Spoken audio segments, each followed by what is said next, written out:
Bangladesh, February 7th, 2016. The director of the Bangladesh Central Bank got off the elevator on the 9th floor and headed to the back office of the Accounts and Budgeting Department. This was the most restricted part of the building. He was there to deal with a problem, one that had been plaguing the office the last few days. You see, the printer wasn't working. This was kind of a big deal. It was causing a real disruption. The automated printer, which was hooked up to the bank's software, was supposed to work round the clock, 24/7, printing out the bank's transaction reports in real time. Due to this technical glitch, however, the printer tray remained empty.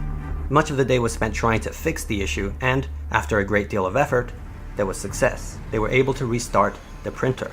And so the backlog of transaction reports started rolling out, one by one. Now, it soon became apparent that something wasn't quite right.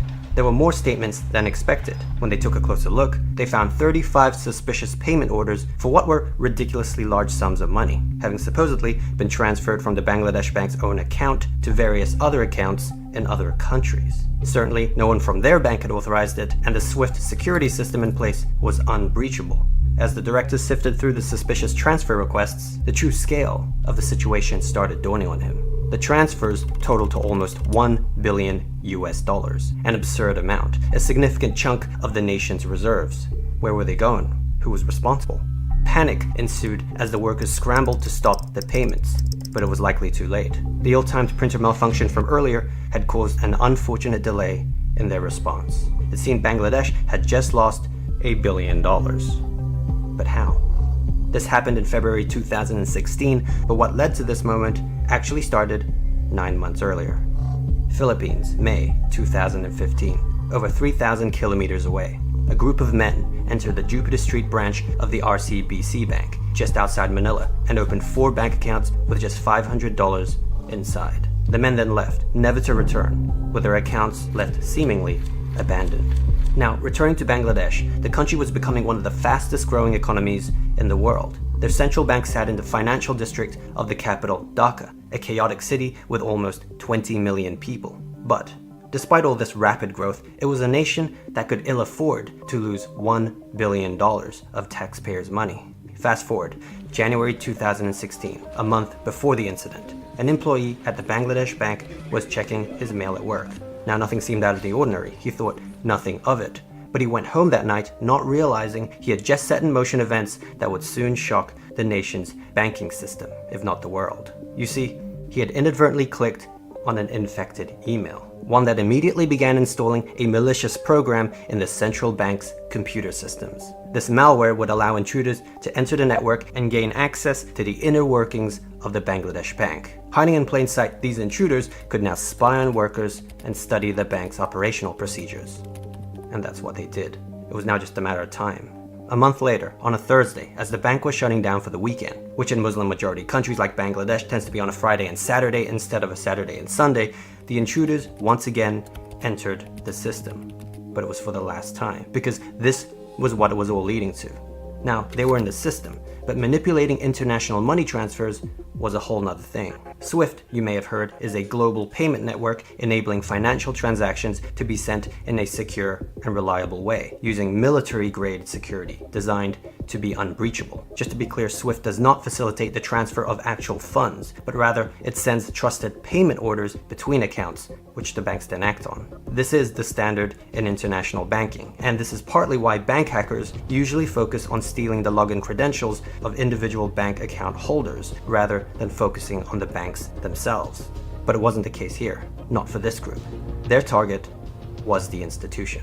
Using the bank's legitimate SWIFT credentials that they collected from the malware, they were able to take control of the SWIFT terminals, as if they were legitimate bank employees. Yes, SWIFT itself is safe and secure, but the banks using them first needed to be responsible for their individual cybersecurity on their end. If their security happened to be lacking, as in the case with many developing nations, SWIFT could actually be used against them. And that's what was happening here. 35 phony transfer requests totaling $951 million was by now being sent via SWIFT to the Federal Reserve Bank of New York. Okay, but why New York? Well, because the Bangladesh bank owns an account there with billions of dollars on deposit, meant for international settlements. The details of the requests sent from Bangladesh were to transfer the funds from New York to various accounts set up across Asia. I'll get to that part soon. Now, with that, they were done. In and out in just hours. The next day, Friday, New York City, one of the world's biggest financial centers. The Federal Reserve Bank of New York was busy processing Bangladesh's payment orders, or supposed payment orders. The Fed, renowned for its security, initially had no cause to stop the transfers, because SWIFT instructions are legitimate, they're trusted. So, oblivious to the deception, they began processing the requests. Sunday morning, the Bangladesh bank employees, back from their weekend, were now trying to fix their darn printer problem. The automated printer connected to the SWIFT network hadn't been working the last days, and the usual printouts of real-time transfer confirmations were backlogged. Of course, this was the most unfortunate time for a technical glitch. Except it wasn't really a technical glitch. The hackers had indeed taken additional steps in preventing confirmation messages from revealing their theft, wiping out evidence from the SWIFT database and intentionally crashing the automated printer. This had bought them some much-needed time. Now meanwhile, in Sri Lanka, $20 million arrived in a Pan-Asia bank account of a company called the Shalika Foundation, sent from the Federal Reserve Bank in New York. This of course was just one of 35 transfers making its way to Asia. Right back in Bangladesh, the workers had now finally got the printer working, and they were sorting through the transfer requests. Panic quickly ensued as they realized 35 payment orders were made, totaling to almost $1 billion. They immediately tried to send a stop payment order to the New York Fed, but it was a Sunday, and there was no one there to respond. By the time New York staff would return on the Monday, it would have surely been too late. Now, little did they know they had actually caught a lucky break, because it turned out the automated system in New York had flagged 30 of the transactions for manual review. By complete luck, one of the words on the SWIFT order happened to match the name of a shipping company that had been blacklisted for evading US sanctions against Iran. Pure coincidence. This would prove devastating for the hackers, as $870 million worth of transfers were now blocked. Later, when staff took a closer look, they noticed several red flags. The unusually high number of payment instructions, the large transfers to private entities rather than banks, and the ridiculously large total. At this point, they had to seek clarification from Bangladesh, and after getting word of their stop payment order, the transfers were shut down. It was over. The gig was up. Or was it?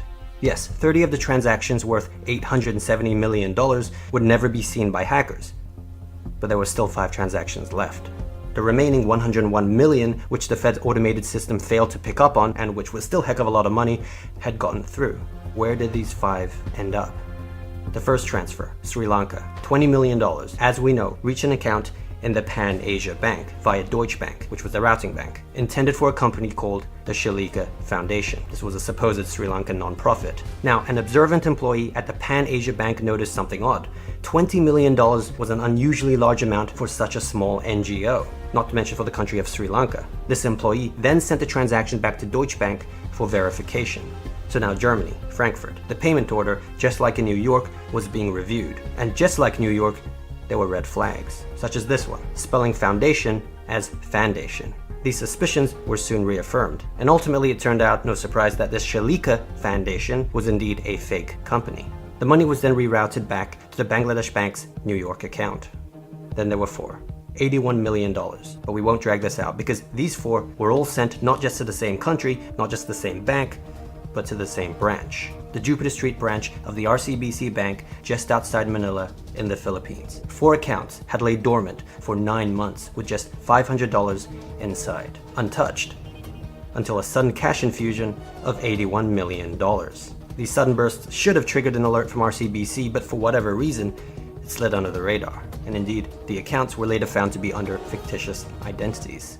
From there, the money was quickly withdrawn and laundered through casinos, where the electronic money transfers were converted to hard, untraceable cash. The Bangladesh Bank did try to stop the transfers, but timing was just not on their side. The stop order was not received by RCBC Bank on the expected Monday, because Monday was Chinese New Year, a non-working holiday in the Philippines. By now you're probably noticing a trend here. Every step of the way, there were delays that benefited the hackers. And this was by design. A remarkably well-timed attack. On Thursday evening, they entered the system at the start of the Bangladesh weekend, when the bank is closing. On Friday, the New York Fed tries to clarify the requests with Bangladesh, but no one's there. On Sunday, Bangladesh staff return from the weekend but can't get through to New York as it's now the weekend in the US. On Monday, the Fed finally gets the orders to stop the transfers, but not the Philippines because it just so happened to be Chinese New Year there. And only on Tuesday, 5 days after the heist, did RCBC staff find out about the fraudulent transfers. But by then it was too late. Now, 2 Chinese men, Ding and Gao, were eventually found to be responsible for setting up the fake RCBC accounts in the Philippines. They turned out to be just middlemen, but they were still a crucial part of the operation, and investigators hoped questioning them would lead to the true culprits. Unfortunately, before the Bangladesh authorities were able to apprehend them, they left the country, boarding flights to Macau, a special administrative region of China, where it was then impossible to track them. And so with the remaining 4 transfers, the hackers were able to net $81 million. Not quite the original sum, but still enough by some metrics to be considered the single biggest bank heist in history. Now, despite the attackers' best efforts at removing evidence from the bank's systems, cybersecurity experts were still able to analyze the malware. What they found were similarities in the techniques and tools used between the Bangladesh bank heist and many other cyber attacks on financial institutions around the world, which means that this one particular group had very likely been responsible for a series of global attacks. This group was dubbed Lazarus. But there was more. As experts dug deeper, combing through the server logs of recent attacks, they found something even more unexpected. An IP address connecting Lazarus to a particular nation state. For a brief moment, they had failed to cover their tracks, and the logs had indicated that the attack servers they used had been accessed at least once from a North Korean IP address. There was also Korean language found embedded in the computer code. Now, it is important to note that it is possible that North Korea was framed, with the attackers leaving behind purportedly solid evidence in order to mislead investigators. But, according to the majority of cybersecurity experts, it is almost certain that North Korea was behind the attacks. And it wasn't just attacks on financial institutions. They were also revealed to be responsible for many cyber terrorism and cyber espionage campaigns against the South Korean government and various South Korean infrastructures. Then there's the Sony Pictures hack of 2014, one of the biggest corporate breaches in history. Lazarus had taken great exception to the plot of the film The Interview, where the North Korean leader Kim Jong-un was targeted for assassination by the CIA. Cinemas across the US were threatened with terrorist attacks if the film wasn't pulled. North Korea of course denied any responsibility, but it seemed fairly obvious that this group was actively targeting known enemies of the state.